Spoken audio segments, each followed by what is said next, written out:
in its power, everything making every effort to help our new Premier keep her promise. Exactly. And yet we have caucus sitting on their hands over there and they've got their lips zipped. Yes. But anyways, I'm pleased to rise and speak to Amendment A3 under the Election Amendment Act 2011, brought forward by my good colleague from Calgary, Fish Creek. And basically, to sum up what this amendment is that this is our best effort to try and guesstimate what day in March the Premier wanted when she promised back on the 23rd of September that I think March would be a great time to go to the polls. Exactly. Now, it's interesting, even on little debates, even in a small caucus like ours, that we can all agree to disagree. I would have liked to see it a little bit later in March, but this is the date they came up with. And like I say, we'd be thrilled to sit down and have the government bring forward an amendment on what day it is that they want. We'd be happy to support it. The feedback I'm getting from constituents and Albertans is that they would be happy to support. Just give us a date. Just keep your promise, Madam Premier. Keep your promise. Give us a date. I think probably the most astounding thing for myself, Mr. Chair, sitting in this House and listening to our new Speaker answer the odd question here and there, is when the honourable member from Edmonton Highlands Norwood was asking her about democracy, and she got up, and the facial expressions that she used, I cannot describe.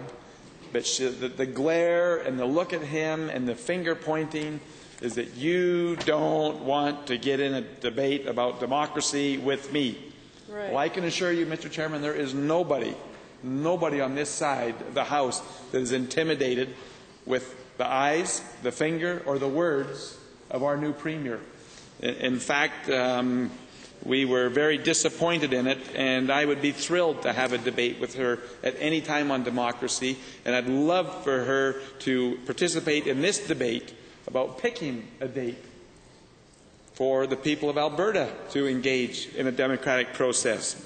David, but I think, like all of her colleagues, they're going to sit there and say nothing and do nothing and try and mitigate their promises in any way possible. But Mr. Chairman, we are doing everything we can to help her keep her promise of a fixed election date. We've gone over, the purpose of fixed election dates, everything else, and I guess I just want to go over a few more points again to help direct this government in being able to come up with a good bill that will serve Albertans going forward, and, as the Premier has asked, to do her best to try and engage Albertans, give them a date. When I was sitting on committee and we heard from the election officer, he talked about the expenses. Again, I think this even came up in supplemental supply there, that trying to plan, because he didn't know, because several of the leadership contestants for the PC party had mentioned that we might have a fall election. And so that puts our election officer into high gear and say, oh my goodness, we've got to rent facilities, we've got to get our people hired, we've got to get them trained, and all of and there is an incredible amount of work to organize an election. And one just has to ask, when she's talking about this fixed election date, is she going to renege on her promise to have a senatorial election with that as well? Because all these things need to be planned. That's why we need to set the election date. We need to set what's going on in there. And are we going to, elect new senators-elect from the province of Alberta? We have a proud heritage of doing that first. Back in 1989, I believe Stan Waters was the first one to be elected, and we should be following that. The Premier talked about that, and I believe that was one of the big things that they were pushing. The Reform said a fixed election date. Yes, sure, Mr. how Chair. Senate tie in with this, but I'm sure you'll explain briefly.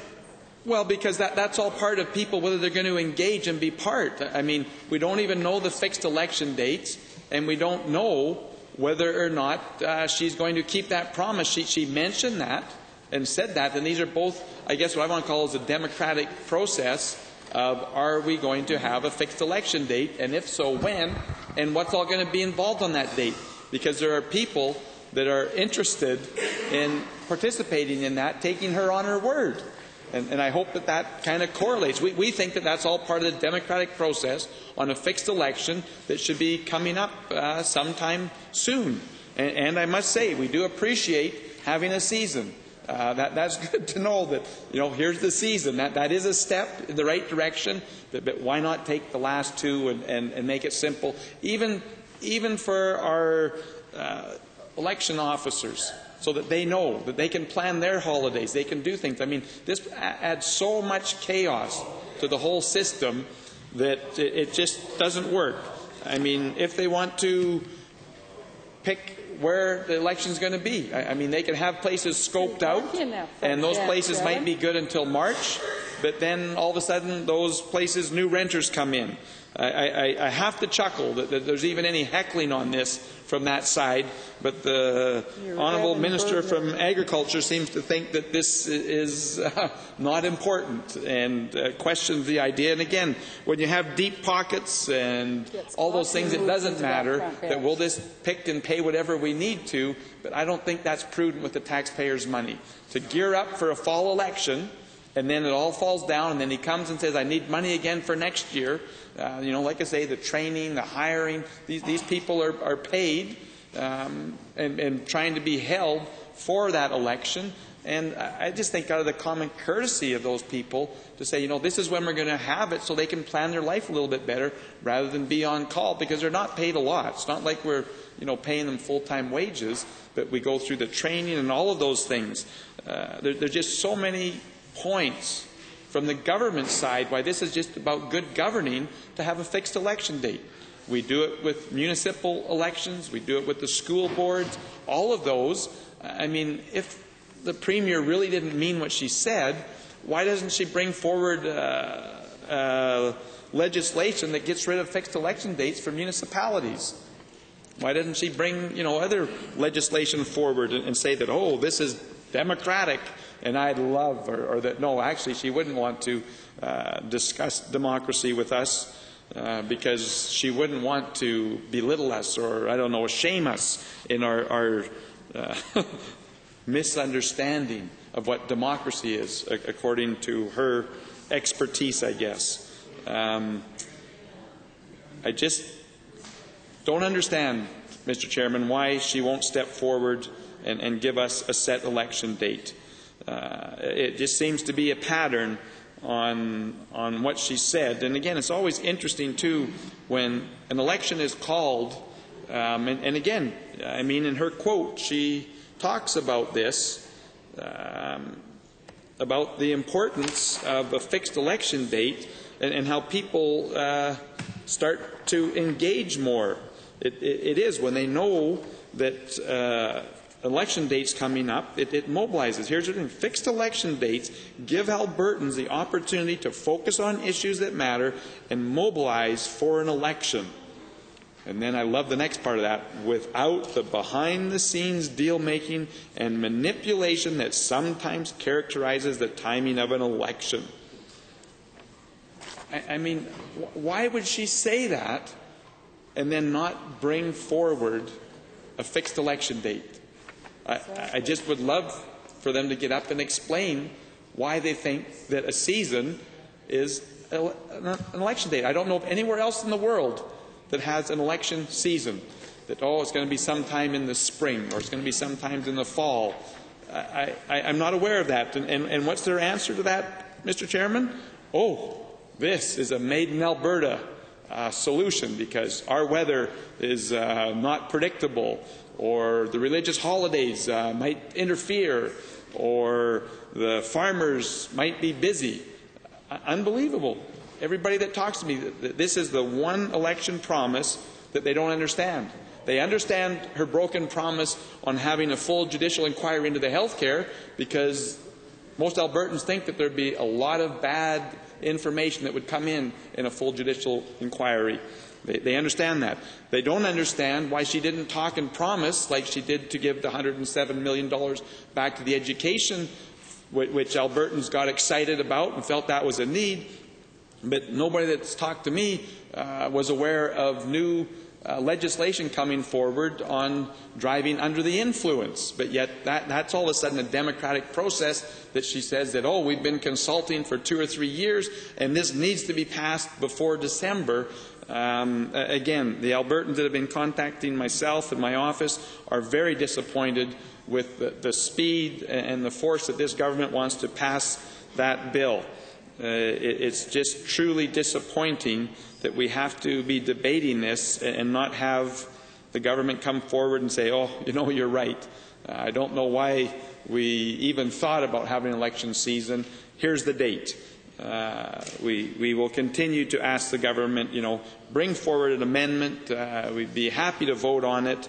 It would be great for democracy here in the province. And that's really what it's all about, is we want to, as the Premier said, we failed to engage the public in our most important democratic right, voting. In some ways, low turnout may indicate lack of faith in the system, and that is a very dangerous road to travel. I would like to reverse that trend. I, too, agree with her and would love to see that trend reversed. I would love to see Albertans engage in the next election. It would just truly be exciting to be jumping back up to new all-time highs. 75 or 80% voter turnout would truly be an exciting and fun election to be able to say that I was part of that election. We engaged Albertans and they came out in droves. That, to me, would be something that we could all be proud of in this House after the next election, whenever that will be, sometime between the 1st of March and May 31st of next year. I've spoken on it before, that let's switch it now from the government's pros and why it would be good and the good image that they would be sending out to Albertans on their desire to improve democracy, and now let's go to the other side. And as I was mentioning last night in the wee hours, and the honourable member from Edmonton Centre came up with a little different answer than what I was getting. But one of the biggest questions that I get is, when is the next election? People want to plan their lives around, but more important, those who want to participate in it, that they want to perhaps run and try and become an MLA or represent their people. It's very difficult to plan their business or their job when they don't know when that election is going to be. I had an engineer call me that works for a pretty big company here, and he said, Paul, I need to know when it is. I need to be able to give notice. We need to plan our work. How come the Premier won't give us a date? And I just says, I wish I could answer. I just don't know why she won't do it, other than the fact, and again, I guess we do know why she does it, they want that advantage. They want to be able to fire that gun and get that first step out of the gate.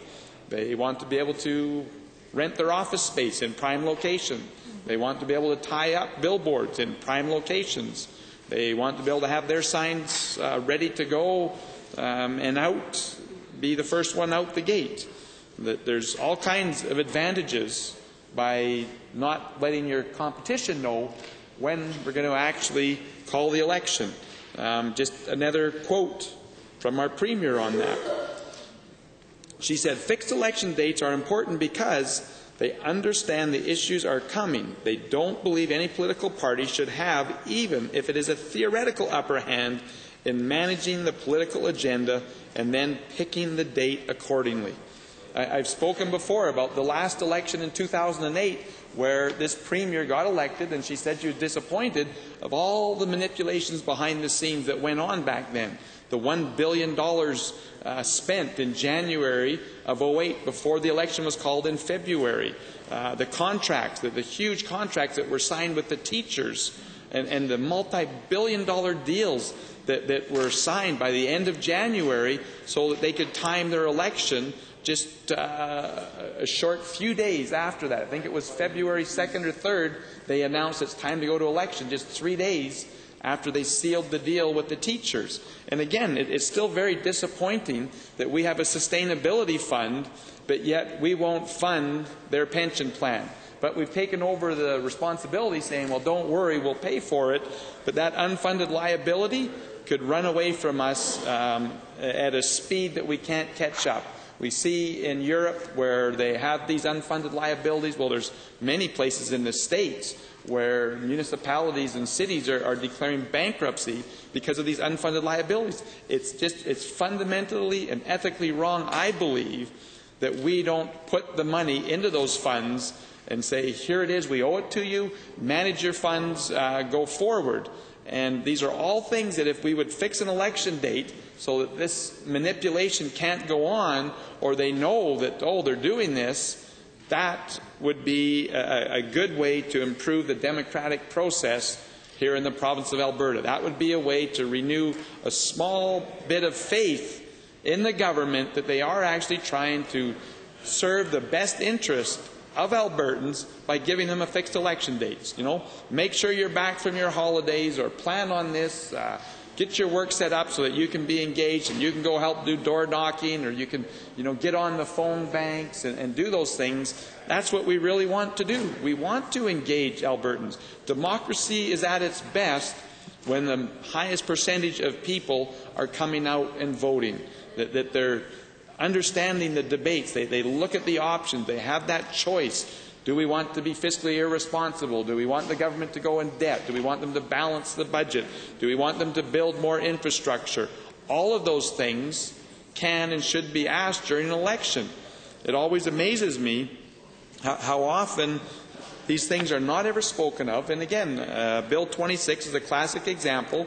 For 6 months, this government had its freedom, and the government members, to say what they wanted because there was no real premier and they were looking at speaking. And over that 6 months, it was refreshing to hear the debate that was going on. And then they picked a new head to an old beast that says, zip your lips, do what the new head of that party wants, and don't question it.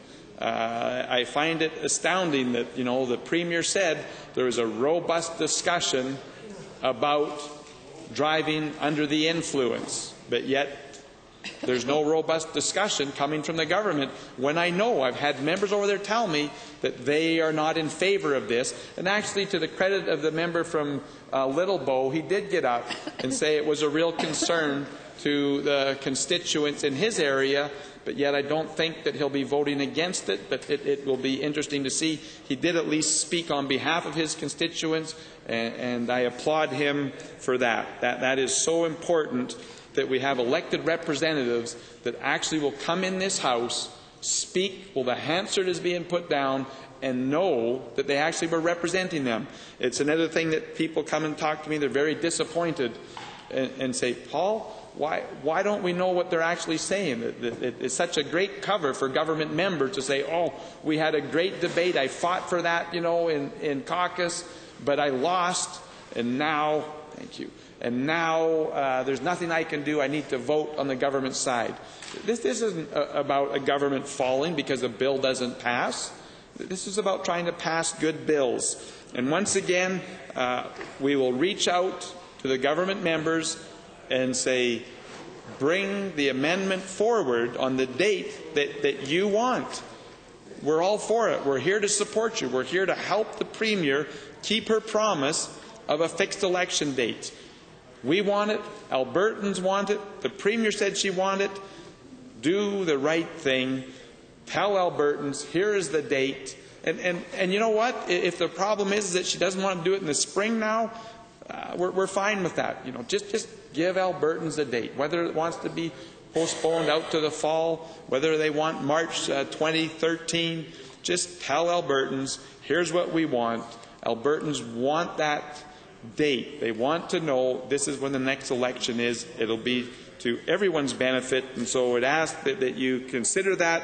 Well, we take a short break here to come back with an amendment that is going to be for the benefit of everyone in this House. Thank you, honourable member. Are there